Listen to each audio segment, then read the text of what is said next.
Welcome to Paul or Nothing, the place to get all of your Paul all of the time. Join me, your host Sam Wiles, as we discover the history, the music, and the man behind it all, Paul McCartney. To get in contact with the show, email us at paulmccartneypod@gmail.com. Hello, and welcome to another episode of Paul or Nothing, the place to get all of your Paul all of the time. And remember, this is widescreen podcasting. I am, of course, your host, Sam Wiles. Thank you all for listening in, and I hope you're all well, safe, and sound. Right, everyone. Yeah, we are indeed going to be, once again, dipping our toe into the dark arts of the Beatles publishing world and having another conversation with author and actor Geoffrey Giuliano. If you don't know Geoffrey, well, firstly, don't tell him that, but he's an interesting figure, to say the least, in the realm of Beatle authors. He's basically, and I don't think you'd mind me saying this, kind of semi-unofficially blacklisted by a certain group of the establishment who just do not approve of his work. Not saying I agree with any of Geoffrey's works or his opinions or anything like that. That is just the state of affairs as is.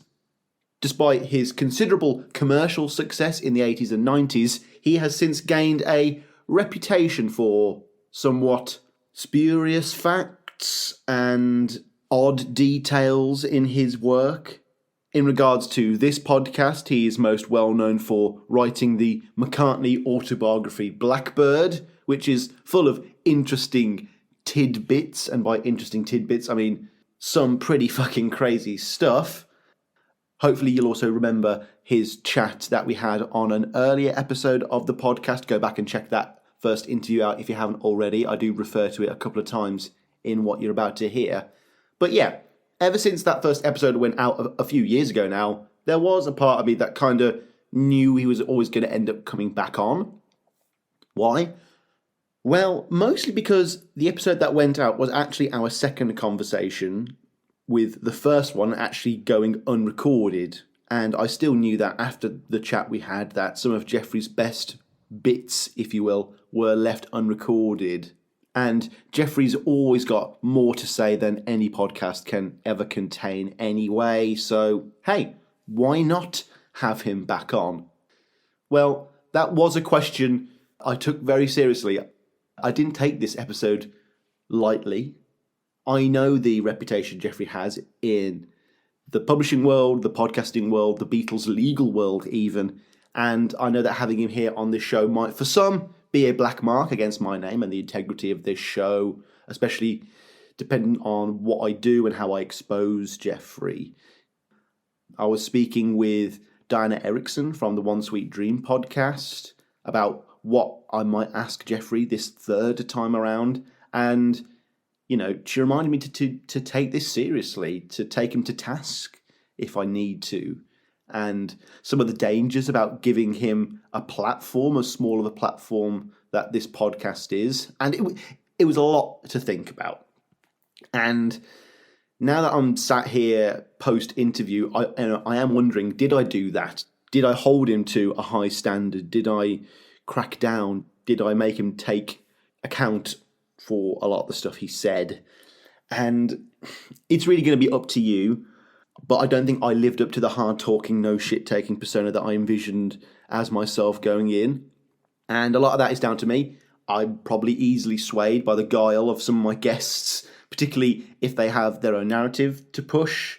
And I probably just didn't suck it up and tell my guests to stop and return to certain topics as often as I should have, you know, because you're barely going to hear me talking in this one, folks. And once Geoffrey starts, it is hard to stop him. And, you know, there are probably 10 times in this interview where I feel like I'm about to move on to something a little more poignant. Geoffrey will touch on it and then immediately hit the brakes and then change course. Maybe it's just the way he speaks. Maybe it's something quite clever. I'm not sure. But now that I have all the time in the world, I did just want to point out a couple of things that I didn't address in this interview that I now can. Right off the bat, I didn't question Geoffrey as to why he didn't mention that one of the main reasons why he went to India last year was because he was getting some dental work done.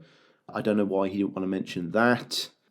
Geoffrey also mentions how his exploits in India went viral, and I forgot to ask him about why this company, why this YouTube channel keeps posting stories about him, and I was wondering if he had any relationships with that, YouTube site. Who else is publishing Geoffrey Giuliano news besides this one site? Of course, the big one, and this is something that I wanted to address the last time I spoke to him, is that Geoffrey kind of makes the case that the vocal minority, as he calls it, the people who speak out against him online, he purports that the issue they have with his books are a lot of the minute dates and factual errors because they were written before the age of the internet. And it's a kind of a sidestep in that the main issue people have is, some of the questionable things he puts in his books that come from spurious sources that he might purport as fact or doesn't report on with the right thoroughness that one probably should have. Like, just because someone says it, it doesn't mean it's true, and maybe you should, there's loads of stuff, like, all the things Denny and Jojo Lane say about Paul in Blackbird. You've got all the stuff about George in Dark Horse that purported him to, say that great quote about Geoffrey. And then, of course, you've got the Lennon diaries and how Geoffrey supposedly came into transcripts of those, and how, they are still yet to see the light of day. And I really should have just hammered that point home. I really should have kept on the point of the Lennon diaries. Like, I kind of touched on them here, and yeah, I wish I'd talk about them for longer. Speaking of Jojo, I felt like in this interview, the topic of Jojo Lane and John Lennon's supposed romantic tryst was avoided. I kind of wanted Geoffrey to expand upon that. But again, I always have a feeling that he's got books to sell and that he doesn't want to spoil them, as it were. You've got to read Geoffrey's book to get the real skinny on some of this stuff. But yeah, I just wish he would expand upon it. And the same can be said for the supposed sexual tryst between Linda McCartney and John Lennon, something that Diana took particular umbrage with, which she should, because it is rather ludicrous. And Geoffrey in this interview claims that he didn't remember it exactly, so it would be wrong for him to speak about it and quote on it, which is fine, but it's a pretty big revelation to forget if it were true, which I don't think it is. Of course, Geoffrey is my guest, so, as every guest is afforded, links to all of his stuff can be found in the description down below for this video, including a new 4-hour audio book that he has just put out, which looks at the spiritual life of George Harrison. It's called George Harrison, Hare Krishna Man, The Spiritual Journey of the Beatles' Soul, as well as a new text that will be coming out very soon in actual hardback, which is Revolution, A Secret History of the Beatles by Geoffrey and Avalon Giuliano. Be sure to check out all of that, folks. You know the drill. But yeah, those are all of my quibbles with this episode out of the way. I hope I've exonerated myself here in the spiritual sense, because as morally questionable as these chats are, I do have a sick, perverse level of fun when Mr. Giuliano comes on the show, and perhaps in my own lofty, self-aggrandizing, hopefully nowhere near as narcissistic way, that I'm some sort of brave Louis Theroux type who is willing to speak to those on the fringes of society who would, rather be forgotten by certain others. Am I that kind of intrepid journalist? Almost certainly not. But hopefully, you're going to go into the following conversation knowing that the chat itself is not meant to be taken too seriously, and neither are any of the participants. Though, before we get into any of that, we do have to settle the matter of the housekeeping. What do we have in terms of news for today? Well, just the one item really, and that is the release of a cover of Junior's Farm by one Jonathan Pushkar. Now, normally I wouldn't cover a single random McCartney cover here on the show. That's more for another side series, but it appears that Jonathan has actually managed to record this song with Jeff Britton, the original Wings drummer from those sessions, as well as Dan Ely, the guy who put up Paul at this farm, at the original Juniors farm, and gave him his Rickenbacker bass. Like, I don't know how he's done it. I don't know how he's put it together. It really reminds me of Fernando Perdomo and the way he's put together his Ram On tribute album, especially with the inclusion of a member of Wings. It's really all quite impressive, actually, and it even comes with a music video too, which may or may not actually be filmed on location at the real Juniors farm, which again, also pretty badass. Make sure to stick around to the end of this episode, where we've been kindly allowed to play the song in full. And you really better stick around, folks, because it's pretty darn good, actually. Links for all of Jonathan's work and his socials can be found in the description for this episode. Make sure you go and check out the rest of his work as well, because he has quite the selection of Beatle and solo Beatles covers too. They're all pretty fantastic. But yeah, that's it really in terms of news, folks. There really hasn't been anything happening this week, so let's just crack on with the socials. To get in touch with the show, email us at paulmccartneypod@gmail.com. Follow us on our Twitter, which is @McCartneyPod. Check out our sister blog, which is paulmccartneypod.wordpress.com. Follow us on Facebook, Instagram, and YouTube, simply by typing in Paul or Nothing or Paul McCartney Podcast. If you want to help out the show right now in a way that takes less than 30 seconds, please consider leaving us a review or thumbs up on whatever platform you are using. Maybe say something ever so nice about the podcast in the comments as well. It is always appreciated. And if you want to help out the podcast directly, if you want to help see the show grow, if you want to help see us expand, keep the lights running, or maybe you just want to buy me a pint to say thank you for all the work I do, hey, if you want to do any of that, please consider joining our Patreon page. Patreon, as I'm sure you know, is a platform by which you, the public, can support independent content creators such as myself by throwing a couple of dollars at my face down the internet every month. Now, it isn't just a little fundraiser. It is certainly a friends with benefits situation. You get 2 days early access to every episode. You get access to scripts and raw audio files used for the podcast, all sorts of bonus audio. And the main benefit that I think is the best is you get access to the video feed. All episodes are now recorded on Zoom, and as soon as they are recorded, the raw video and audio is uploaded straight to the Patreon, which means you get access to episodes weeks and weeks before I even start editing them for the show. For example, this interview with Geoffrey now has been up on the Patreon for at least 2 or 3 weeks now. So if you enjoyed it, well, you could have enjoyed it a lot sooner, folks. Also got to give a huge shout out to our new patron, Christopher Newman. Thank you so much, Chris. You are number 20. Woohoo! We've broken 2 decades here on the podcast now.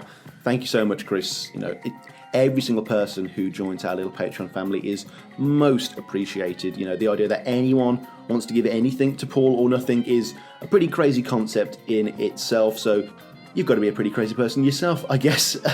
I really hope you are enjoying all of the content, and I hope you're enjoying the early access, all of that stuff. Don't be shy in the comments on the Patreon. I always like to hear your opinions and that kind of thing. Hope to see you around, Chris. Thank you so much. Also, massive shout out to Moti Reiber, who has doubled his donation recently. Thank you so much, dude. Every little helps.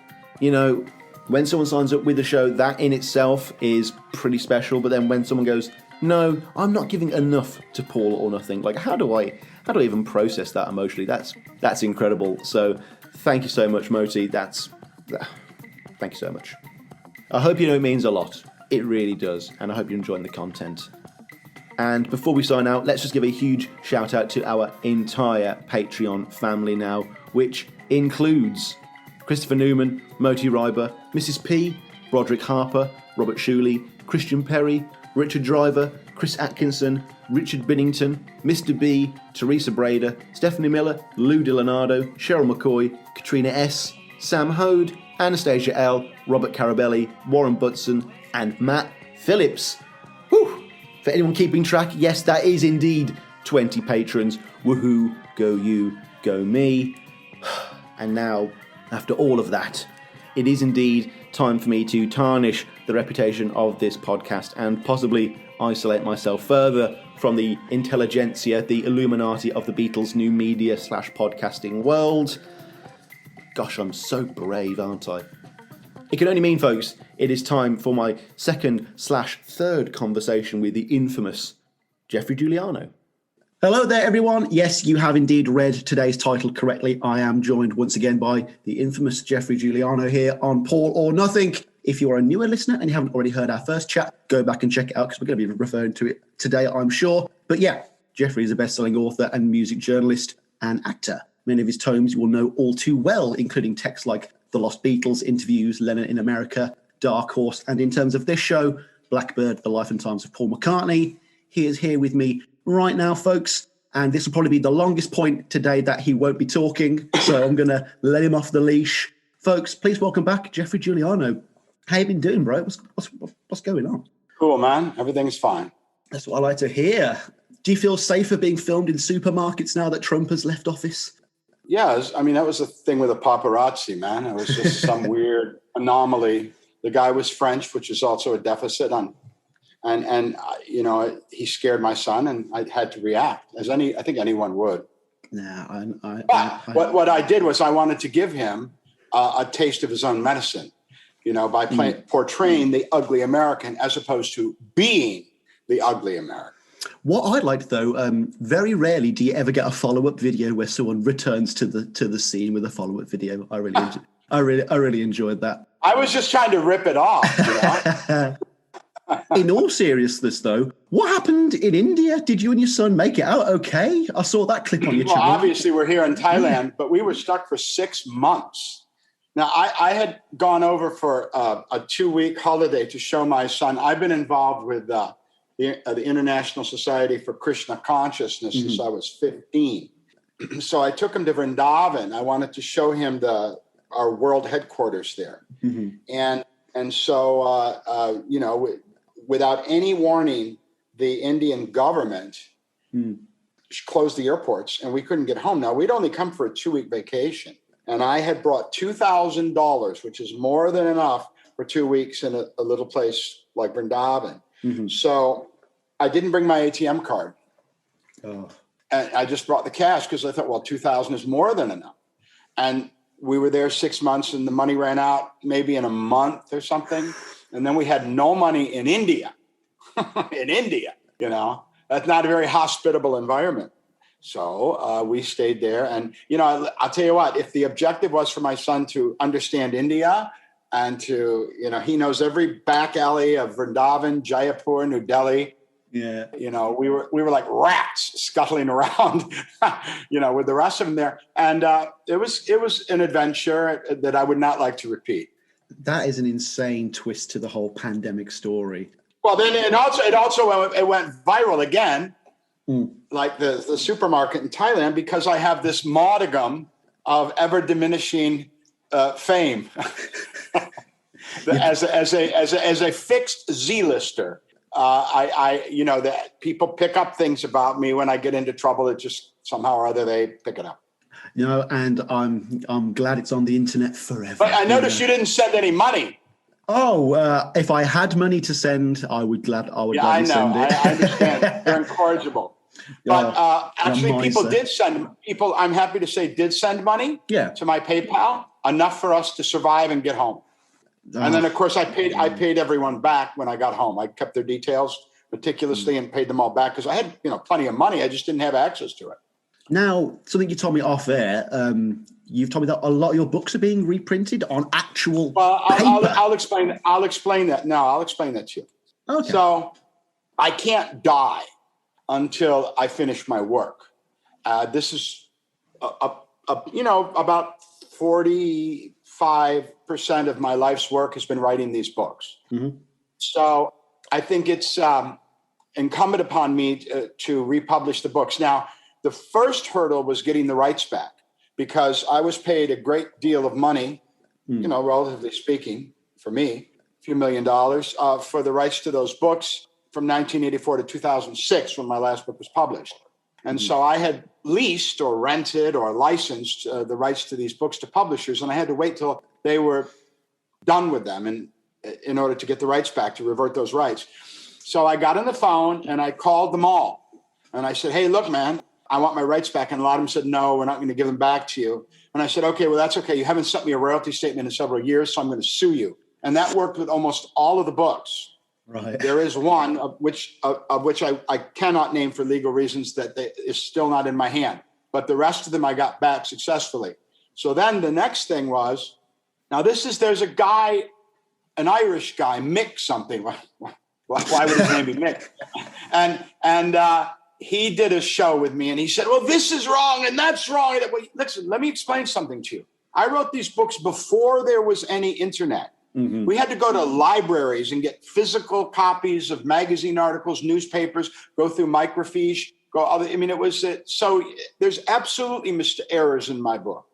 So that bothered me because, as we all know, I'm in some circles at what I call a small vocal minority. I'm a target, people like to have a go at me. So, and I don't want to give them any latitude to do that. So what I've been doing for several years, over a decade, is trying to get those bugs out of the books by double checking, fact checking, hiring people to help me. So one of my ambitions when I was writing those books was to do the definitive Beatles biography. And I did a book called Carry That Weight. I didn't like that name. Other people picked it. With Sidgwick and Jackson in London. Now, the Beatles unauthorized. The Beatles strictly unauthorized, it was called. So I was sued by Magic Alex Mardos for saying that he had smoked marijuana in the 60s, which is moronic. But even though I had, because there's lawyers that vet the books, even though I had video from the anthology of George Harrison talking about smoking pot with Magic Alex, even though I had all kinds of factual documentation to that fact, and Sidgwick and Jackson said, listen, it's going to cost us far much more to fight it than to settle. So they gave this fucking idiot £550,000 for the lie of him saying that he never smoked a joint in the 60s and I had defamed his character. He's dead now. Fuck him. May you rot in hell. And this was very injurious to my career because Sidgwick and Jackson dropped me. They didn't even want to give me a copy of the book. Eden, I'll show you the book. Eden, come here. So I finally got a copy of the book. Sometimes you can find it online. People don't realize that book's worth a couple of grand because what happened was, find me the Carry That Weight book, the white one, the valuable one. So they burned them. That was part of the thing. They had to physically destroy all the copies, but they were in the bookshop. They were in the bookshop for about a week.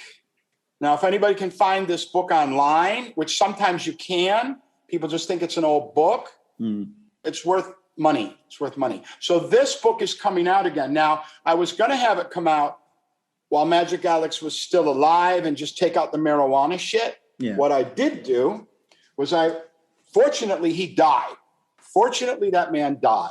So I then not only kept in the marijuana, but every fucking bad thing I could find about this motherfucker, I made sure to pile it on there and really, kind of do what a lot of Beatle readers do with me. Eden, could you just a minute? I have something else to show you. Eden, go get those T-shirts from the car. I want to show our friend one of the T-shirts that I designed. So this book is just about ready to come out again. Excuse me. It's just about ready to come out again. And this will be the first of, I think, 32 books that I've written, not only on the Beatles, but Pete Townsend, Jimi Hendrix. Brian Jones, that one? Brian Jones, yeah, that's a big one. Not quite so big as the BBC, the Irish BBC, Gloria Hunniford. I wrote her. You know who Gloria Hunniford is. I didn't know you did a book on her, though. That's interesting. I did a lot of things on her. Hey, one of them was a book, right. And for which I was paid handsomely. We're starting early today, folks. We're starting early. That's good. Yeah, well, it's me. You should have had a parental warning on this thing that you're talking to Geoffrey. All right, so I'll show you a shirt that I did, and you know that I get a lot of stick from people, right? So whenever people who obsess about the Beatles, and I would include you in that category. Oh, you've made it. You made it. There we go. I designed that shirt, the B-side. B-Tars. And you should definitely wear one like 24 hours a day. Oh.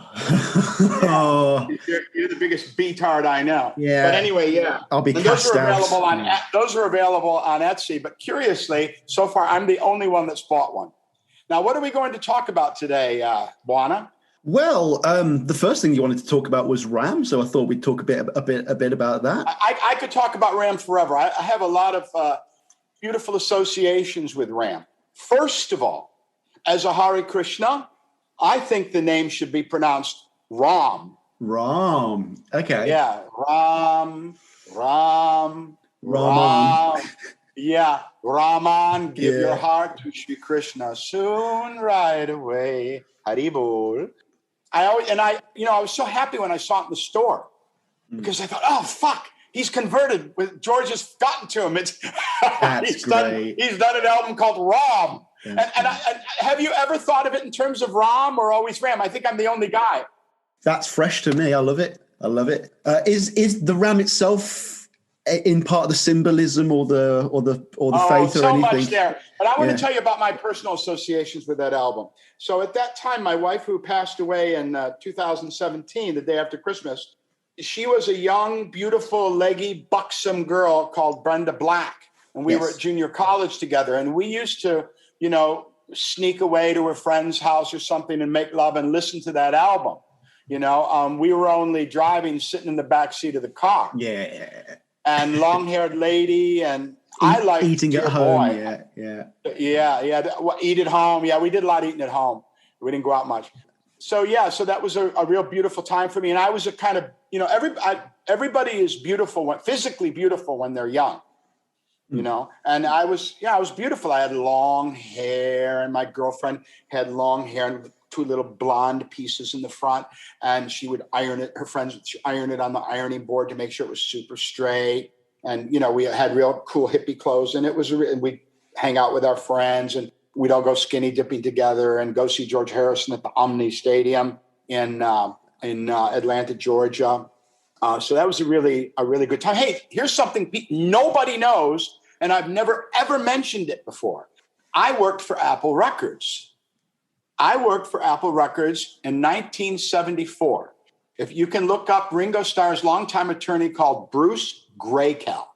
Here's how that's who I worked. That was my point man at Apple. Here's what happened.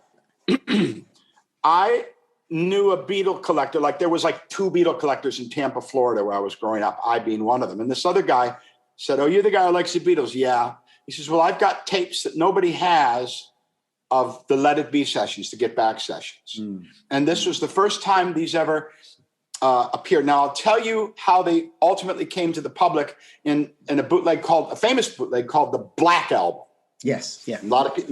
Okay. So those tapes were given to me on they were shown to me on a professional mixed down master big reel of two or four reels of tape. So I called Apple and I said, "Listen, some guy has all these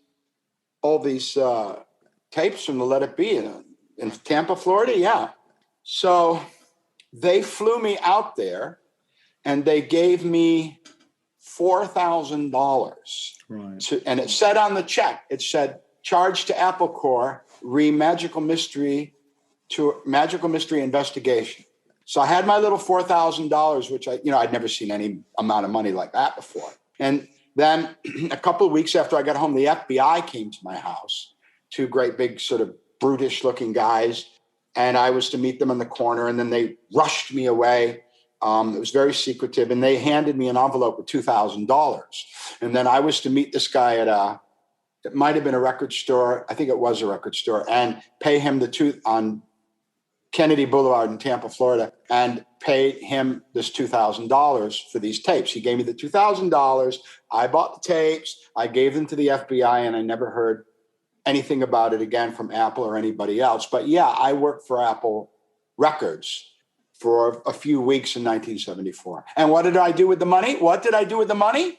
I took all of my friends to see George Harrison in Atlanta, all of my Hare Krishna hippie buddies.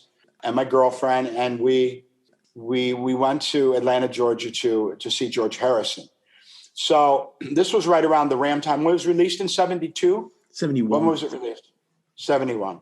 So Red Rose Speedway and Wildlife and Ram are wonderful. And you know what's wonderful about those three records, in addition to Paul McCartney, is Linda McCartney. Yeah. That American Debbie the cheerleader vocals are just fantastic. And they just, and another thing too, I used to say to Brenda, who later became Vrinda when she took an initiation in ISKCON, I used to say to Brenda, you know, this Ram is going to be around forever. I said, they'll make a Broadway play out of it. And somebody will be Billy Budapest, you know, and he'll take us on this journey. So it is, as I said to you online, it is Paul McCartney's solo Sgt. Pepper. I was going to say his Revolver, but I get that. Yeah. It's very expansive, and he's done nothing that kind of comes close to that style. And it's no. Well, I mean, you know, we're doing the phone. Hello, you know, butter pie, butter off the mouth, so we put in the pie. You know, it was just, and I can tell you that that's very marijuana influenced. I imagine so. Now, Denny Lane lived at my house for a long time. And we'll get to that later as well. We're right. To that and he's a fucking yob. But anyway, I don't really like, he's kind of a miserable fuck. But anyway, he was married to Helen Grant at the time, the sole heiress to Peter Grant, as you would say. Peter Grant, the manager of Led Zeppelin, who got a equal share with the band that was her father. And when he died, Helen got all that money. So God bless you, Helen. And she's never surfaced. She just took the money and left. You know? Anyway, I digress. So Denny told me that when they were recording that album, there was a little game they used to do. They'd be working, and at any time, this has never been known, it's never been in a book, somebody in the band would shout, "Little mouse!" And then they'll go, "E-T-T, the mouse, the mouse, the mouse, oh my God, the mouse!" And they'd get on the chair, and they'd go through this whole drama about there being a mouse running around the studio. You know, Linda would lift up her skirt and this kind of thing. Wouldn't be the first time for that either. But anyway, that's weird, the mouse thing, though, because obviously the Bruce McMouse show's only just come out and kind of been released. You know, his animation has always left me cold, although he put his heart and soul into it. And, you know, I became a little bit friendly with Linda in a way when I had just written the Beatles A Celebration, which the Beatles all liked, by the way. And then I wrote, and that was your first one, wasn't it? That was my first one. Yeah. And then the second one was John Lennon, My Brother, and Paul McCartney wrote a foreword to that book. Funny story about that. I found Julia. I went to England to find Julia Baird. Now, she was a French teacher. And I said to her, I found her in Liverpool. And she says, "I want nothing to do with writing any book." And I said, "Okay, well, then I guess people are just going to think your mother was a whore forever." What? Wait a minute. Maybe we should slow down. So if you write this book, yes, that's right. If I write this book, we can tell the true story of Julia Lennon, or Stanley Lennon, and people won't think she's a whore. Do people think she's a whore? I think some do, yeah. And so that was the way I coerced her. Yeah. And got in there. Yeah, it's exactly what I said. You know me. I wouldn't mince words. I said, okay, well, then I guess everybody's going to think your mother's a whore. So I wonder how many people I've already offended. So Paul McCartney wrote the introduction to that book. Before that, the sales, it wasn't published, but the sales to publishers around the world were okay. When he wrote a fucking paragraph, you can read it, find the book and read it. A little paragraph, not more than one paragraph for that book. We made hundreds of thousands of dollars each, Julia and I, for that book. People just kept throwing money at me because Paul McCartney wrote the introduction. Now, he really liked that book. He liked my first book. And then my third book was Dark Horse, and I didn't hear from people anymore. Yeah, can we just address the classic Dark Horse quote where, like, Olivia Harrison's like, "Oh, Geoffrey, he misunderstood George's famous quote, which is Jeff." No, that's not what she said. You should actually why don't you bring it up and read it? Yeah, hang on. It's literally because it's wonderful, and people. It doesn't offend me at all because I have my opinions about Olivia, and I'll give them to you momentarily. But let's hear what Olivia had to say about. I think it's on your Wikipedia, actually. Just put Geoffrey Giuliano, Olivia Harris, and it'll come right up. Read it. For those that don't know. The sight of Geoffrey Giuliano's face is enough to make anyone a recluse. My husband once made a remark, that guy knows more about my life than I do. Mr. Giuliano missed the joke and used it to endorse his book. To rate himself as the world's greatest rock and roll biographer, a laughable title in the first place, is nothing but a delusion. Did you misunderstand the joke, or is it just a good quote to have on the book? I didn't misunderstand anything. Yeah. She's quite right. I was on the make. Look, it's not a big deal. He said, this guy. See, what happened was George was interviewed by People magazine. He got an advance. One thing nobody knows, I've never spoken about this either, is Dennis O'Brien, his manager, called me. Now listen to this. Before the book was just about to come out, before it went to the press. And he said, we're very concerned. We'd like to know what's in the book. I said, hey, no problem. Tell you what, why don't we do this? I'll courier you, because we didn't have internet, and the book, and you and George can go through, whoever, just go through it and redline anything you don't like in that book, and I'll take it out. And of course, George can make any additions or deletions that he wants, because I love George Harris, especially George. I mean, I'm a Hare Krishna. He's a Hare Krishna. So wonderful. So sure, just here. What about the contract? I don't care about the contract. I care about George and his feelings and getting it right. And they declined that offer. Well, why did you call then? Well, we just wanted to blah, blah, blah. So I did hear from Dennis O'Brien, who later ripped George off for millions of dollars. You can look that up too. Yeah. So George Harrison made that remark.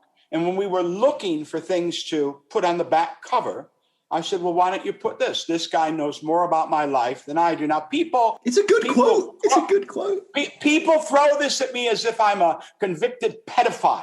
It's a fucking quote, which is quite reasonable, says a lot. It's evocative. And I put it on the back, or we put it on the back of the book, and it helped to sell a lot of books, which is the primary reason that people write these books. When I was with George Harrison in Hambleton, Oxfordshire, at the home of John Lord, the keyboard player from Deep Purple, George said to me, can you just tell that whole story, the whole George Harrison narrative? Can you just do that from start to finish? Well, I don't know what you mean by the whole story. Tapping him on the knee and stuff, because we've spoken. Oh, you remember all that? Yeah. Okay, so folks, the best. Yeah. This is the best of times and the worst of times. So, folks, if you don't remember, me and Geoffrey spoke once before, but it didn't record, and this story was the highlight of that chat for me. So, so here's what happened. David Pritchard and Alan Lysett are radio producers in Toronto, and they sent me to. This is my first real job, I think. They sent me to London to do. I think it was additions to their Beatles radio show that had been quite successful and around the world, and they had a lot of money. So they sent me to London to try to do some interviews to augment that. So I happened to meet, I don't know how, Legs Larry Smith from the Bonzo Dog Band. And Larry, one night, we partied. And then he said, well, shall I drop you, dear boy? And I said, well, actually, I don't have anywhere to stay. And this is in central London. He said, well, you must come back to my place for the night. So I went back to his place with his girlfriend and him. And I stayed there. And where was this place? Hambledon, Oxfordshire, which is right outside of Henley. And it was the home of John Lord from Deep Purple. Nice guy, who told me, you can go swimming in the pool. Just don't do it when anyone famous is here. I never went swimming in the pool. Yeah. He also told me, I got a little bit of a coke problem. So what I do is I put the coke under the nanny's mattress, because there's no way I can go in there at 3 a.m. and say, get up, I'll take that fucking mattress apart, I'll find that coke. He said, it's the only way I can keep myself from wanting more in the middle of the night. Anyway, so, Alvin Lee came, Joe Brown, many people, George and Libya. All right, so I was staying, long story short, I was staying at this house for a while. And we were working on a script called Half of Larry's Lunch, which was supposed to be a comeback for Larry and the Bonzo Dog Band. And we were thinking that George Harrison, and he had given some indication that he might want it for handmade films. He was producing films at that time. This was 1983. So we were writing that together. This is before I had any books out. So one night, Larry said, well, I'm just nipping off to Waitrose in Henley to get, I think it was wine. And it was raining. And I was there alone in this big mansion. John Lord had not moved in yet. Larry was the ground housekeeper, not house sitter. So it was raining really hard. And I heard what I thought was a tap at the door. And I thought, oh, Larry's forgotten his key. So I went, and the door was a big wooden manor door, but it was all a frame of glass, like almost like a picture frame. And in that picture frame was God. George and Olivia Harrison. And I can't admit, my face did something astounding. I know, jaw dropping, something. I mean, I'm sure he could read after all those years. And I opened the door and he said, hello, and kind of pushed by me. And Olivia pushed by me. She was all replete and knee high, over the knee, actually, white leather boots and all kinds of white leather coat, extremely done up. And George had green corduroy, wide corduroy pants, sort of construction boot type things, and a plaid shirt with a T-shirt underneath. And if you look at pictures of him from that era, he wore plaid shirts a lot. I don't know, it's a small bit of trivia. So what about hair? What about hair and beard? What's going on? Okay, well, his hair was kind of that from the time of all those years ago. He looked like that. Right. So kind of like you. So he walked in, and I said, well, Larry's not here. Please come into the lounge. There's a long hall, sort of not very wide. Come into the lounge, and we'll just wait for Larry. So we came in, and I was alone with George Harrison. I want to say something about Olivia. Olivia stayed out in the hall for a minute. George came in. I want to tell you what. No, it was Olivia that came in first. George stayed in the hall.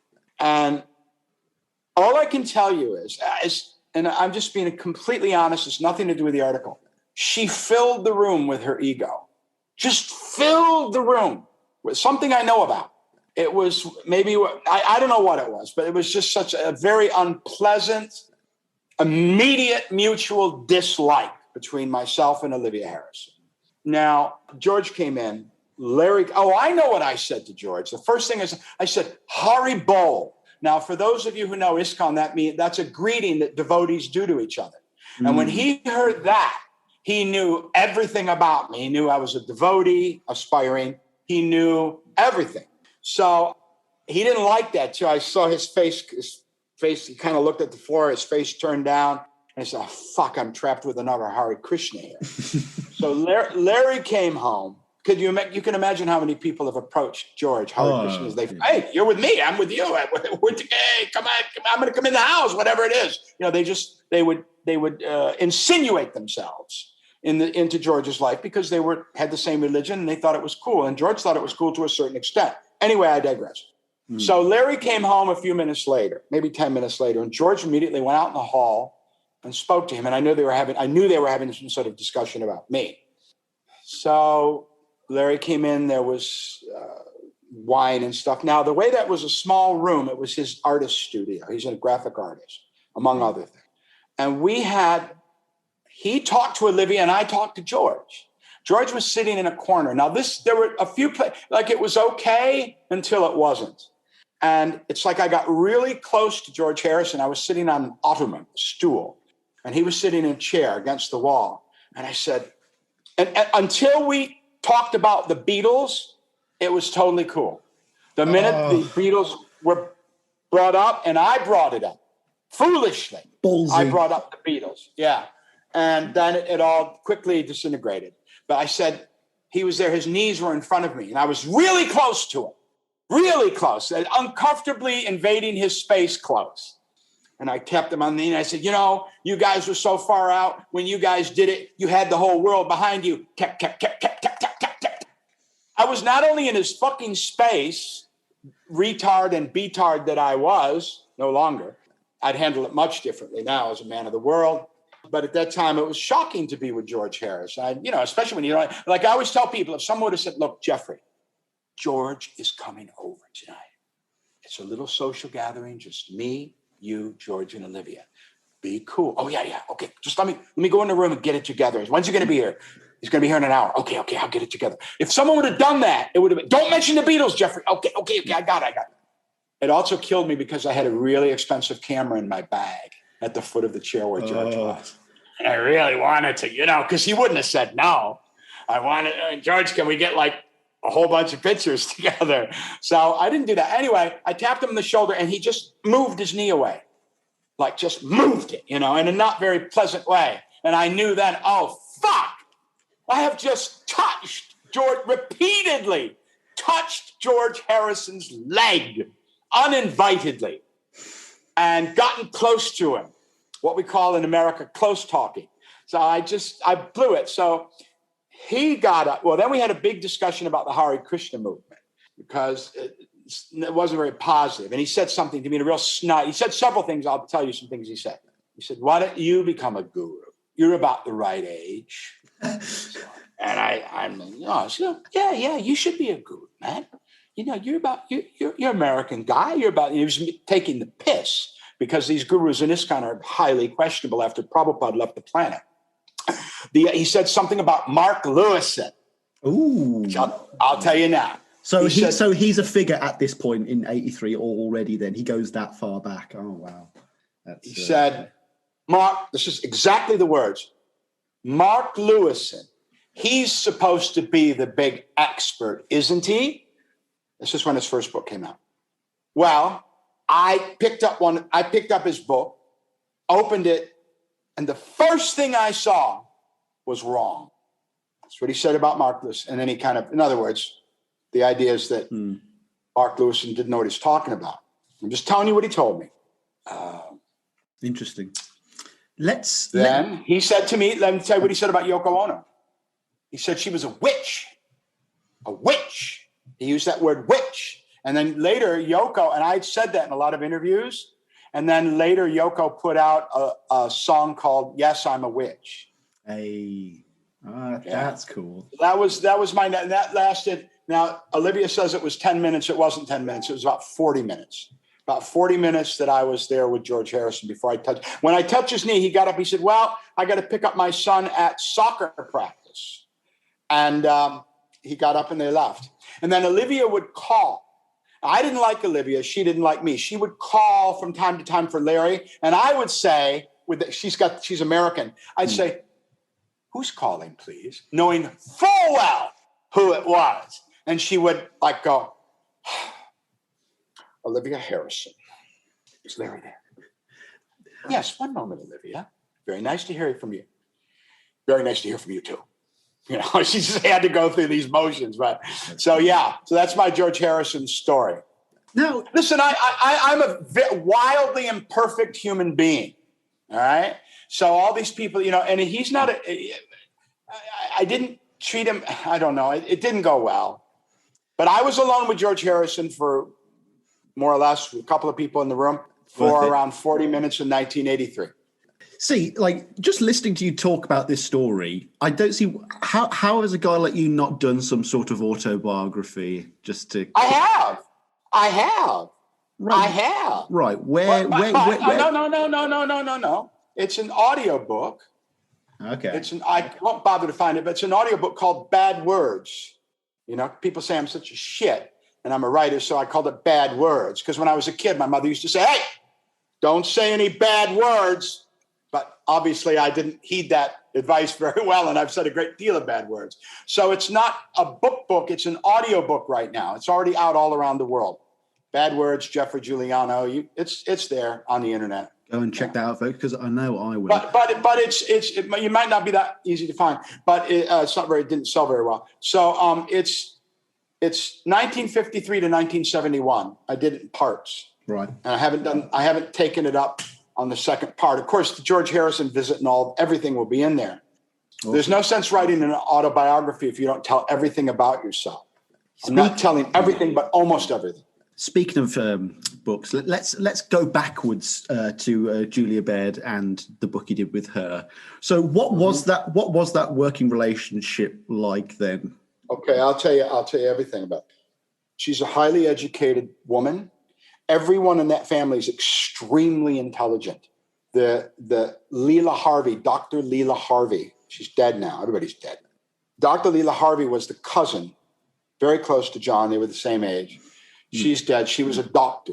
Julia speaks many languages and was a French teacher, French not being her native tongue. Extremely educated, extremely intelligent, no nonsense, takes no prisoners. You got to be on your game with Julia. I remember we were she lived in Chester near the wall. There's some kind of famous wall in Chester. Yeah, I don't know about Chester, but there was a wall outside there. Yeah, that's the famous wall. Okay, great. So we smoked a joint together, some hashish, and I thought, fuck, I'm smoking some hash with John Lennon's sister. And she really looks like John. She's got the nose, the whole. Yeah, that's cool.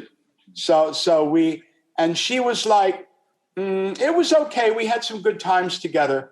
Later on, I feel she cheated me or ripped me off. Well, what do you mean? Well, she wrote a second. Okay, the book that we had was 50-50. John Lennon, my brother, owned by each of us. So that means unless we both agree, neither can do anything with that book. So she didn't like being in that jail, literary jail with me. So she wrote another book. So I had an attorney, an intellectual property attorney in London, read that book, both books, page by page. And he called me up and said, Geoffrey, it's the same fucking book. It's just she's changed almost nothing and added a few things. So I said, all right, let's get her for, but then what brought this up was she had sold the rights to the book for Nowhere Boy. You know, the movie. I should have got, as things stood, I should have gotten 50% of her money. So she wrote another book to get around that, in my opinion. Yeah. And my lawyer agreed. But the thing is, he wanted so much money to sue her that I didn't have the money and I couldn't sue her, although I announced the suit and you'll see it online. But it never really happened because I didn't have all that money to give to an attorney. Is this like kind of like before that kind of no win, no fee claim culture where you can kind of just like, that's so annoying that you have to put down such a large down payment. Shouldn't it just be, we'll win it and then pay me back after? That seems like a missed opportunity. Well, I mean, I wouldn't work for free. You're the only fucker that works for free in this world. Everybody else demands payment. Definitely. No, I don't. It was one of those things. Did you watch the movie? If somebody out there wants to sit there and read a 1 page of John Lennon, my brother, and 1 page of whatever her book is called, Imagine That or whatever it is, you'll see it's basically the same book in a legal opinion of my London attorney. So that was just do I like Julia Baird now? No. Do I think she used me? Yes. Do I think that I was ripped off? Absolutely. And believe me, she got so much money that I think she bought the Cavern Club, if I'm not mistaken. She bought a big chunk. She bought a big chunk of Matthew Street. Wow. Yeah. She got a lot of money for that. Oh. Geoffrey Giuliano should own part of Matthew Street in Liverpool. You heard it here first, folks. Yeah, I turned it into a museum for myself. And I put at the top, this guy knows more about my life than I do, George Harris.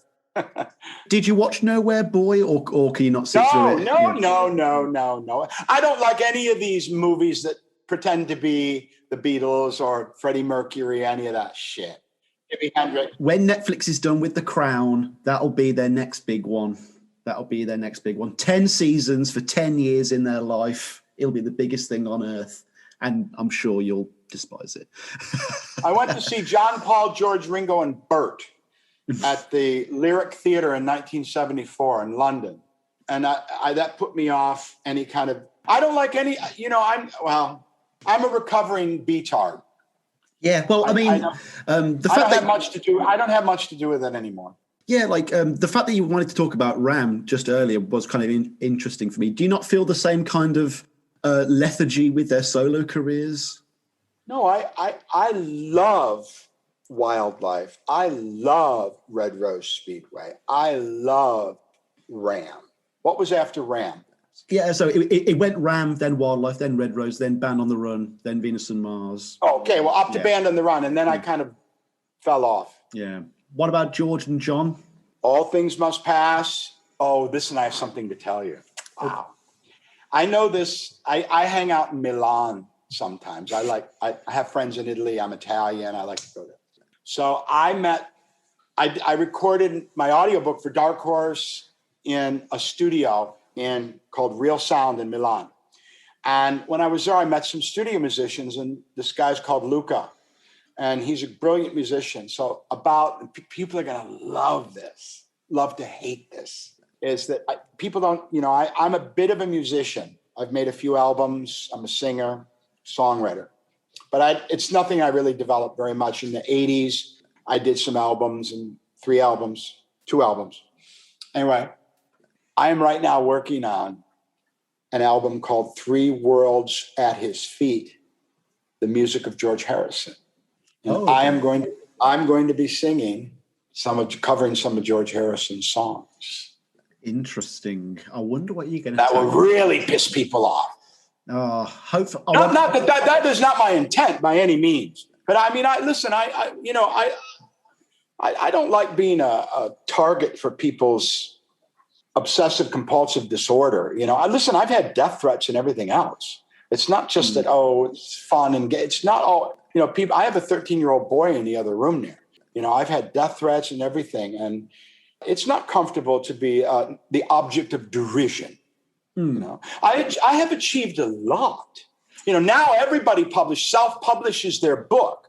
But I did it when people paid you millions of dollars for the rights to a book, me and Mark Lewison. There was a time when there was 2 guys doing this, Mark Lewison and myself.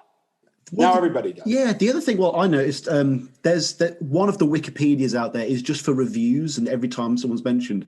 And loads of your reviews are on there from contemporaneous sources from when the books were released. All the bad reviews. Only bad reviews. No. Mostly all positive. They were contemporaneous from when they were released, not from years later. And I'll admit I was very shocked at how widely positive they all were. So when did the reputation begin? Was it after? Okay, look. I hear from people every day about my books. Books are like children.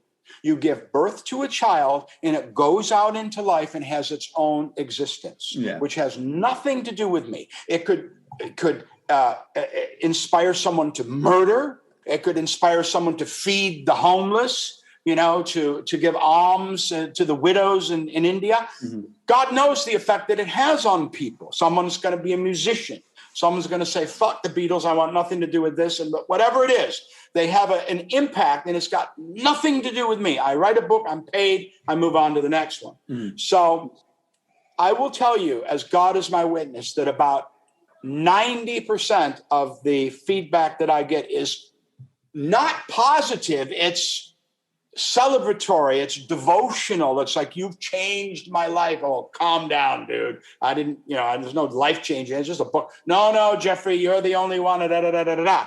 And then there's what I call a vocal minority that like to have a go at, and then I have a go at them too with the Beatard t-shirts and whatever. I'm a troll's dream, because I always, not always, but mostly I answer back and say, well, where do you come out? And people say the most outrageous things about me. I don't mind if somebody doesn't like the book or books, that's one thing, but don't make up lies. Don't say shit. And I'll tell you the worst, this is funny, the worst feeling of all was when I went to some Beatle book Facebook page and I said a few things, and the administrator said, well, what are you doing here? What are you doing here? Who are you to comment? And it became clear to me that they had no idea who the fuck I was. Past tense, was. And I said, and I will tell you, I've been insulted, death threats, people showing up at my house. But the worst feeling I've ever had was to be forgotten. Oh, yeah. That was like, you're not, who are you? I said something about, yes, other Beatle authors like Mark Lewison and Albert Goldman. Who are you? What do you say? What do you mean, who am I? I'm Geoffrey Giuliano. What are you talking about? So it was, that really stung. Way worse than people saying I'm a jerk or whatever. That to be forgotten and ignored. So that was actually when I decided, fuck this, I'm going to put out my books again before it's Makes sense. too late. Yeah. Yeah. Last time we had you on, we tackled the famous Jojo Lane gun, Jimmy putting a gun at Paul's head quote, and I think we deconstructed that quite roundly. What about other ones like Lennon's supposed tryst with Jojo? That was in Lennon in America, I believe. Look, I know what Jojo. Look, Denny and Jojo. They're not unbiased in any way in this story. Like, are they? You know, I don't know what they are. They lived at my house. I paid their bills, and they told me stories. I'm a journalist. I mean, what would anybody do? But I mean, I don't say that this is like, you know, been verified by the London High Court. I just say this is what I was told by Denny and Jojo. I mean, Denny's well thought of, is he not? Or maybe he's not anymore. I don't know what the public perception of Denny Lane is. I think the fans still love Denny on the whole. I think there's still a section that probably doesn't like the way the band ended. But I mean, for example, something that you've got George Harrison hair. That's the best compliment ever. Yeah. Someone asked Paul about George and Hare. He says, like a fucking turban. It's like a fucking turban. It's a hair helmet. Yeah. And you've got that thick fucking hair like George. So anyway, I'm sorry I digress. Yeah. Something that I like a fucking turban. Something I discovered recently, there's a piano tape of McCartney's home recordings in 1974. Mull of Kintyre's already pretty much written. So then when you go back and read like, he made Denny sell it for £100, the rights, whatever. That's true. No, £100,000. No. Was it 100,000? I thought it was £100,000. That's still a lot more than he probably deserved, because the melody was written, most of the verses, the chorus was written. It seems to sum up just to one verse. Is it credited to McCartney Lane? I don't. Or McCartney? Right, folks, let's trust Wikipedia here. Oh, my God. That is a very good question. No, not Mull of Kintyre, the place. It says songwriters Paul McCartney, Denny Lane. That's interesting. Let's see. And I promise you, it was £100,000 he got for the rights to not only Mull of Kintyre, but all of his composing work with Paul McCartney. He got £100,000. I also didn't know that there was a debt that he'd basically accrued by that point, and that's why that whole machination had to happen, and that's why he had to sell. It seems like a lot of unfortunate events happened at the end of that story. I paid him $500 for his contributions to Blackbird. I paid him $500. That's pretty pathetic, isn't it? like whenever I chat to you, I always feel like there's this untalked about world of rock stars house sitting for each other and looking after each other's mansions. It's a deeply incestuous world. And I'll tell you that for all their drug taking and revolutionary ideals of youth, they become very Republican as they get older. And they, so it's like Magic Alex, smoke a joint. Oh, good Lord, I've been defamed, So they become very straight and square, and they want to, the Beatles are interested I understand it, in preserving the legacy and writing the story that they want people to remember, not what I write. They don't want me. Yeah, I mean, who in the Beatles fandom wants to consider that maybe Lennon and Linda had something that happened at one point in the 70s? These were rock stars, man. Rock stars do some shit. You never heard that Linda McCartney was widely regarded as a groupie? Ginger Baker told me that he had a carnal knowledge of Linda McCartney and rolled his eyes and said, sort of, who didn't? Because I wrote a book with Ginger Baker, which is yet to come out. No, I can't imagine. It was the 60s. People were young, didn't you? Well, you're still young, but sex was like the most important thing in my life for years and years and years. So, and I didn't have much access, but what if you're young, famous, have all the money in the world, and, it's the logical thing is to get high. Oh, so it's meant to be pre-Paul then, this encounter, or... Yeah, with Lennon? Yeah, because stop. Yeah, stop. With Lennon? Yeah, with Lennon. I thought the idea was... No. It was in that Rolls Royce. It was in that white Rolls Royce. It might have been during the recording of Abbey Road. That's pretty scandalous. No, I thought it was. I read that. I don't know. You have to read the book. Yeah, I thought it was in the 70s, and he went round, and they had some wine, and Paul wasn't there, and then they helped make the bed, and one thing led. This is what book was it in? Blackbird? I think it's in Lenin in America, I believe. Probably. It's not. I don't know. That's Look, too scandalous even for Blackbird. It's stupid for me to make a comment on that because Okay. memory doesn't serve me in that regard. But yeah, I know that that's in one of the books. No, well, speaking of Lenin in America, I thought it was very bold in the way that the opening basic chapter is the stuff that directly confronts Lenin's sexuality. Which everybody stole from me. Philip Norman then wrote a book on John Lennon. Listen, I've been ripped off bigly, as Trump says, in my books. Yeah. A lot of people have just plowed through my books and cherry picked and took stuff out, and I've even seen them sell it to the Daily Mail.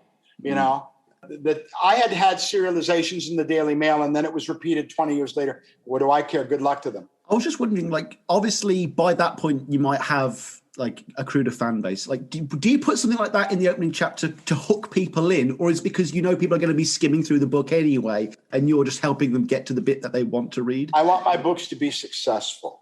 Yeah. I want them to be well read. Life is controversial. I'm not controversial. Life is controversial. At the end of it, we die. And before we die, we get old and unattractive, and our wife leaves us, and our dog dies, and we get the 4th stage of prostate cancer, whatever it is. The drama of life is not pretty. So the drama is inherent in life in the material world. And my books reflect that. I don't feel, just the way I talk, I know people can hear it. I know people instantly sort of either don't like me or like me a lot, because it's no one's ever ambivalent about me. It's like, what do you think about Geoffrey? Oh, I don't know. I've never thought about it. How people think about it, you know? And they either sort of really dig me or they just think, oh, he's a complete asshole, wanker and all that stuff. But anyway, so, yeah, I don't know what you're talking about. Let's address my favorite quote here. When Timothy Leary called you a very big polar bear in a very small igloo, what do you think? Well, that's true. There? That's true. No, that's true. That's absolutely true. No, look, I tell you something.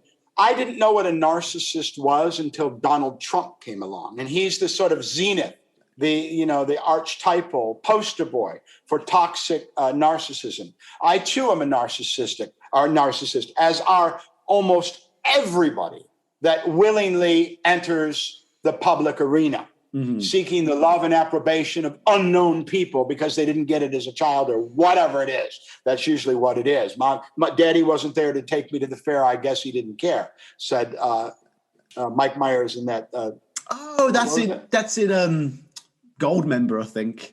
Right, something like that. Yeah. So Austin Powers, yeah. I am narcissistic, but I'm a healthy, functioning narcissist and not in any way toxic. Just reasonably narcissistic. So I think you can see when the book thing dried up, I went into acting. And what do I play in the movies? People will be happy to hear. A fucking lunatic. Yeah. Always.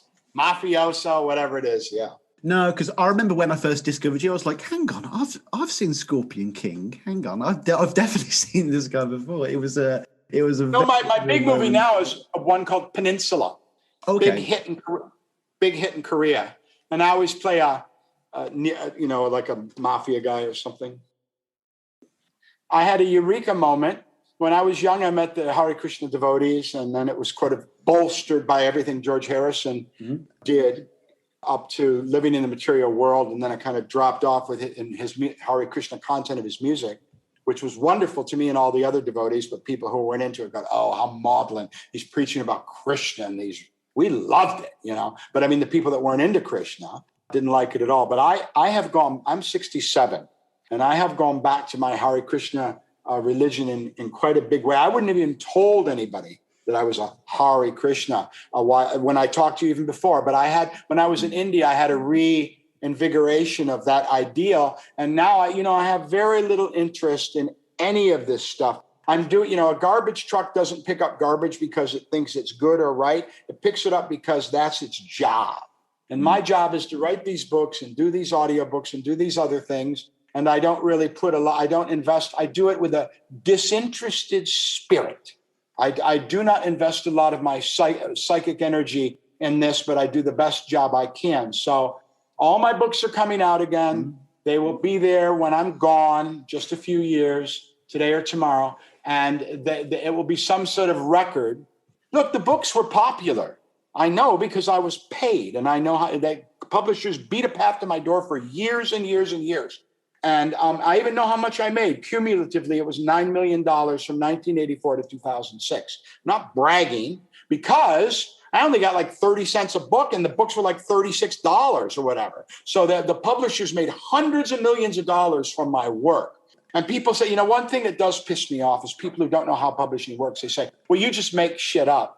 No, you can't do that. Because since you're talking about famous people with deep pockets that can sue the shit out of the publisher, who also has deep pockets and they can collect, like what happened with Magic Alex, they have lawyers, teams of lawyers, vet those books. And even with this book, when I said shit about Magic Alex, I had to prove in 3 different places where it had been published that he smoked marijuana. And even though when I went back to them, as I told you before, no, just give the guy some money and get rid of him. I just couldn't believe how much money they gave him, $500,000. No, because ridiculous. It must have gotten to a point whereby reputation precedes you, and it must be harder to get. No. Q Magazine. When I did the Pete Townsend biography, on the front cover, Q Magazine put, "Oh no, he's been Giuliano'd." Giuliano'd. I became a fucking verb. I was very honored still am honored about that. Yeah, I saw that on Google Images. I was like, yeah, he loves that. I know he loves that. Speaking of coming across your work randomly, you are on Amazon Prime. Your film The Beatles: A Celebration, which you appear please, in. Don't do that to me. I thought you were my friend. What the hell is this? Because, I'll tell you what that is. I'll tell you. It's not like there's nothing. It's totally unofficial, right? It's totally unlicensed by Apple. I'll tell you what it is. There was a guy called Michael McLean at a place called Delta Music, and he was in charge of millions of dollars in Santa Monica. And he loved my work, and he said, "I'm going to give you a lot of money to make a movie." Okay, a lot of money to make a movie. I'll tell you what I did. I had opened a Hare Krishna animal sanctuary, food bank, and temple in Lockport, New York. And I needed money for that. So I said, okay, I made the movie for about a nickel, and I kept all the rest for myself. And put it into the ashram. I mean, literally, I think I've spent maybe $5,000 on a movie. And he paid me like $200,000 or $300,000, and there was no oversight. He just wrote me a check. I cashed it in Los Angeles, took the money home in a briefcase. I think it was $300,000. And she said, my wife said, "What are you going to do?" I said, "I'm going to spend a nickel on the movie and keep the rest." And that's what I did. So it's a horrible, I can't believe. I also did one for him on John Lennon, which is out there. I think it's called John Lennon, Working Class Hero. I've never even, it's really super embarrassing, but I deserve that one because I basically stole that guy's money. No, when I saw that you were in it, I was like, oh, yes, here we go. And it was I was going to say, it was like the Ruttles. I was like, he's like Eric Idle in the Ruttles. I love it. If you put my name in, if you put audiobooks, Geoffrey Giuliano in Google, you'll see many. That's my main business now is I produce audiobooks. I have a studio back here. Yeah. And I've done lots on the Beatles. And so, in fact, I'm just finishing one up that took me a month to do called George Harrison, Hare Krishna Man. And it's everything that anyone's ever said about George and Krishna consciousness and anything George has ever said about Krishna consciousness. I gathered all these sound bites together and wove them together with a narrative. I'm quite proud of it. It's 4 hours long. George Harrison, Hare Krishna Man. It'll be online and available in about a month. I think every famous or infamous personality has one question that they hate above all. Like, George with the Beatles. Would you say the question you hate the most still to this day is the whole Lennon Diaries fracas? No, it's the Olivia Harrison. Oh, really? Yeah. Oh, Olivia Harrison. Yeah, fuck Olivia Harrison. I was thinking about writing a book about her called Lucky Secretary. Oh, because that's what she is. She's a lucky secretary who married very, very well. And she was presented to me as a big spiritual person. I don't see her at too many ashrams in India now that she's got all the money in the world and she's in her 70s. I'll tell you something about Krishna consciousness. When you get old, it says 50, but I left it a while. You're supposed to sort of, with many religions, it's the same, sort of walk away from your worldly life and immerse yourself in your spiritual life in preparation for changing bodies. Mm-hmm. So, I mean, I don't see her doing much of that. No, I don't. You know, people say, well, that's kind of catty of you. I don't like Olivia Harris. I didn't like her the moment that I saw her. I didn't like her when she wrote that article, which I don't think she wrote. I think Derek Taylor did, because I think the vocabulary and the intellect expressed within that article is beyond her limited, meager capacity. And I don't like her now. So you just lost half of your audience there who love Olivia Harris. Obviously, you spoke earlier about certain revisions and updating stuff. Are we going to get any more accurate transcriptions of the Nilsson Lennon diaries? No, I try to keep things as inaccurate as possible in my books. Yeah, no, because I thought it's my brand. It's my brand. No, but I thought part of the idea that you couldn't do the direct transcriptions was for legal reasons. You're talking about the diaries? Yeah. Are there statute of limitations on that? I'll explain that to you. Yeah. Okay. Right. So the publisher, Cooper Square Press in America, the originating publisher, hired a law firm called Baker and Hofstetter in Washington, D.C. Now, this is the personal attorney of Bill Clinton and many others. It's a super big thing, law firm. Wow. So I had, they paid them $50,000. They paid a bill of $50,000 for a one-sentence advice. I'll give it to you now. No one owns the thought. No one owns a thought or idea. Only the particular expression of a thought or idea. That's the whole crux of copyright law right there. So John Lennon wrote in his diary, I went to 7-Eleven to get a Coke. Mm-hmm. And I wrote in my book, Lennon America, feeling somewhat thirsty, John nipped out and went to a local convenience store for a beverage. Same exact thing, but I had to reword it. I couldn't quote anything. Is that still is that still the case this day? Still the case. Absolutely. Okay. John Lennon state will come after you with a Now, I am writing a book called Black Widow, Yoko Ono Unauthorized, and it's going to be published when she dies. Why is that? Because dead people don't have any rights of privacy or publicity. Yeah, you can't libel the dead, can you? No, in other words, you can say anything you want. In other words, the truth. Because she libels herself. She indicts herself by her behavior in this world, material world. Did Nilsson ever have anything to say? I mean, I don't like Olivia Harrison, but I loathe Yoko Ono. Oh no, we're going to end things with Yoko later on. Did Harry Nilsson ever talk about McCartney at all? He said he was really, really talented guy, and I think he said he was chipper or something. His feeling about Paul, because I became close to Harry, was the same as mine. That he's he has a veneer. I always think he's the school prefect, they're in Liverpool, always trying to please his masters and say the right thing and not do anything to offend. And Jim McCartney used to say, you got to get along, you got to go along. So, I mean, that later became kind of show busy. And I can tell you this, when I had spent the limited amount of time, I'm not pretending to be a big friend of Paul McCartney, but when I was sort of up there and everything was okay with the Beatles' Celebration and the Julia Baird book, when I had some very, very limited personal contact with Paul McCartney, I found Linda to be warm, genuine, lovely, interested in you. And I found Paul to be sometimes fake friendly. Friendly. Maybe he's gotten better at it as the years have gone on, His singing hasn't improved as the years have gone on. I'm too biased here. I still love it. I mean, I saw him, I think since we last spoke, I saw him live, actually. And I said I wasn't going to cry at Blackbird. I said, I wasn't going to go wow with the fireworks at Live and Let Die. I still did, I think his wife, Nancy, is lovely and wonderful for him and good for him. Oh, and she makes him dress properly now as well, thank God. He actually dresses like someone who has $1 billion, which is something that has been missing for a while now. But I don't know, did you watch those things he did last week with the Zoom interviews? And you could see he just didn't want to be there. Oh, for Three Imagined, yeah, they weren't the best. They weren't... He just didn't want to be there.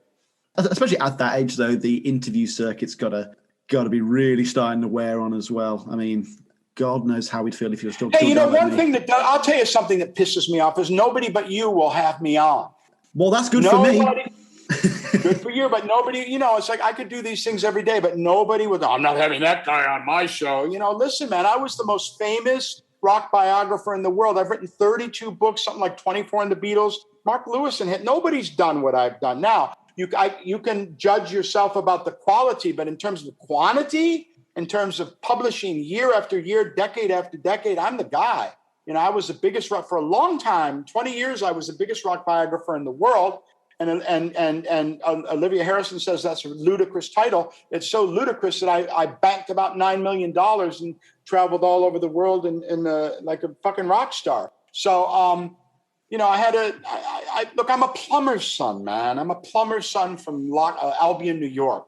I've gone a long way. It's like a stone in a slingshot. I was launched at about 30, and I've never stopped. You end up in Coventry here in the UK? Because I lived in Coventry for about 3 years, and I just thought that was a weird connection. Yeah, I used to drink at the Golden Cross across from the Coventry Cathedral. That was my big. It's still there. I think it is. Yeah. It is Coventry Cathedral. Then there's the Golden Cross, and I went there and I learned to shag. I was this American guy, kid.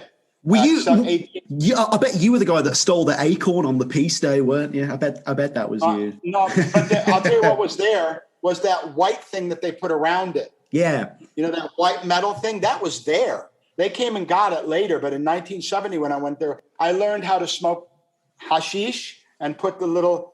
I don't do that now. Put the little cardboard filter in and mix it with the tobacco. I learned. We had platform boots. I learned to shag. I said, "What shag?" And they said, "Come on, we'll show you." I learned about shagging. I learned about wobblies, which were mandrakes. We used to have a good fucking wobble, and we'd take these wobblies and we'd drink and barbiturates. I learned all that stuff. I used to go to Swansea. I went to many, many rock concerts. I don't know why in Swansea. I had a really good time when I was a hippie in Coventry, England in 1970 to 1973. So how the hell does Denny Lane come up to you and say, "Can I live with you, please, Geoffrey"? Because I had known JoJo. I had met JoJo, and JoJo, my first book had come out, and JoJo was a star fucker.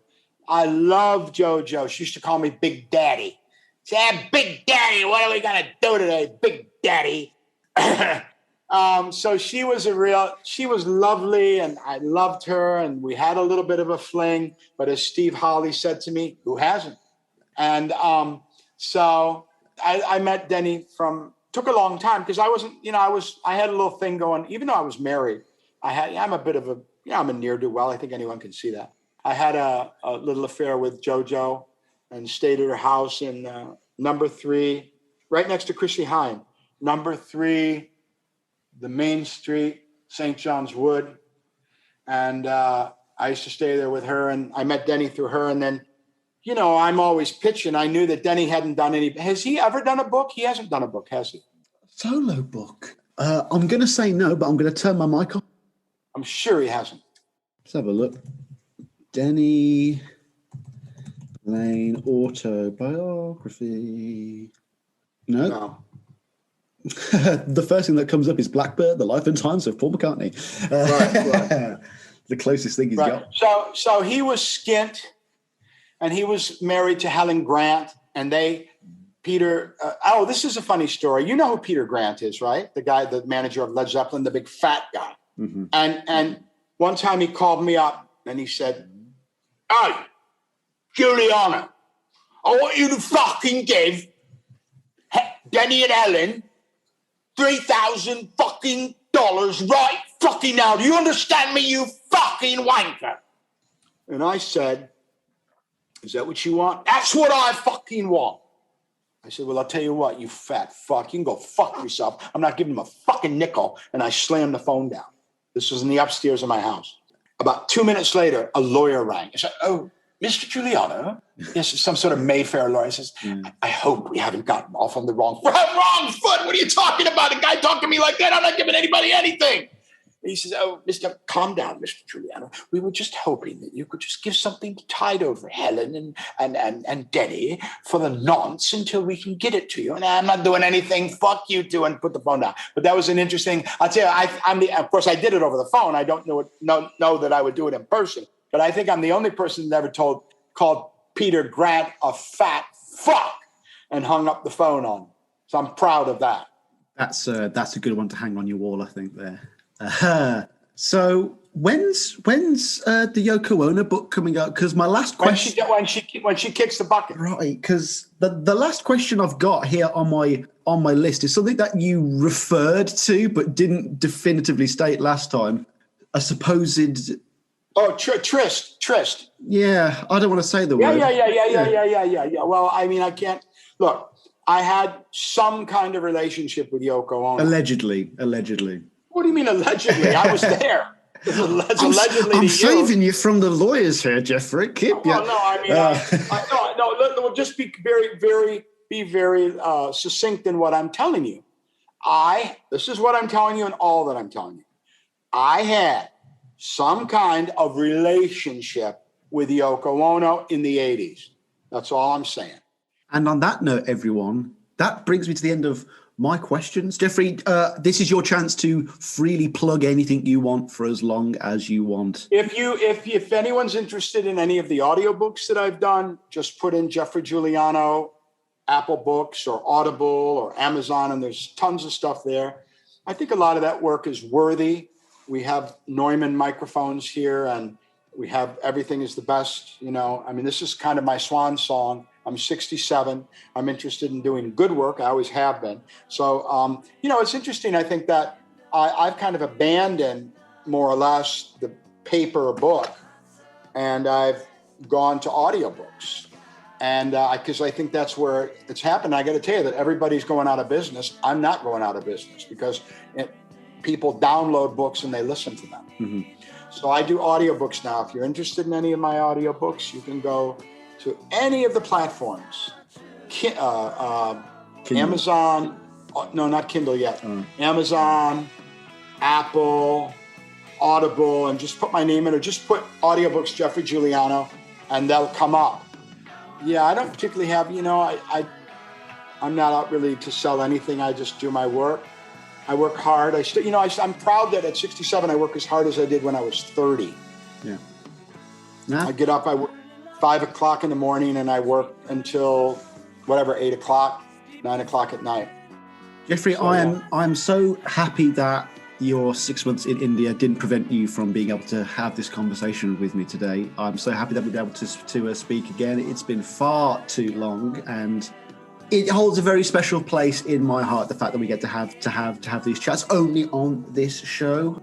But, conversely, there are lots of other people that I would love to hear you converse with as well. So hopefully something will get rolling in the future. But all I've got to say is thank you for coming on, man. It's been a pleasure once again. My pleasure. Anytime, man. Yeah. Take care, everyone. It's been another episode of Paul or Nothing.